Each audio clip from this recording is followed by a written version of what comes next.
সিলেটের লন্ডনী টাউন খ্যাত বেলি সিটিতে ডুপ্লেক্স ফার্নিচার ফ্ল্যাট।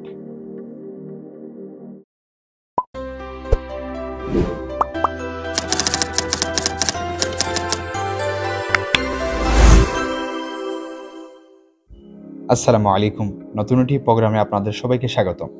আজকে আমরা এসেছি শাহিদগাঁ বেলি সিটিতে, অর্থাৎ সিলেটের লন্ডনী খ্যাত টাউন বেলি সিটিতে ডুপ্লেক্স ফার্নিচার ফ্ল্যাটের ভিডিও নিয়ে আমরা আপনাদের সম্মুখে হাজির হয়েছি। তো শুধুই আমরা বিবরণটি বলে নিই। বিবরণ হলো, এখানে 4টা বেডরুম, 4টা বাথরুম, ড্রয়িং ডাইনিং, টাইলস করা, লাইনের গ্যাসে খুবই লাক্সারি একটা ডুপ্লেক্স ফ্ল্যাট। এখানে আপনি পাবেন টিভি, ফ্রিজ, ওয়াইফাই, মানে একটি ফার্নিচার বাসার যত যাবতীয় আসবাবপত্র আছে সব কিছু আমাদের এই ফ্ল্যাটে আছে। তার পাশাপাশি এখানে আপনি আমাদের ফ্ল্যাট থেকে সিলেটের ঐতিহ্যবাহী চা বাগান আপনারা রিল্যাক্সে দেখতে পারবেন। চারিদিকে মনোরম পরিবেশ, নিরিবিলি পরিবেশ, রিল্যাক্সে আপনারা থাকতে পারবেন। তাহলে চলুন আজকে সম্পূর্ণ ভিডিওটি দেখে নিই। শেষের দিকে যোগাযোগ করার জন্য ভিডিও স্ক্রিনে নাম্বার দিয়ে দিব। তাহলে চলুন শুরু করা যাক।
তো আজকের ভিডিও এই পর্যন্তই। নতুন একটি ভিডিওতে আপনাদের সাথে আবারও দেখা হবে।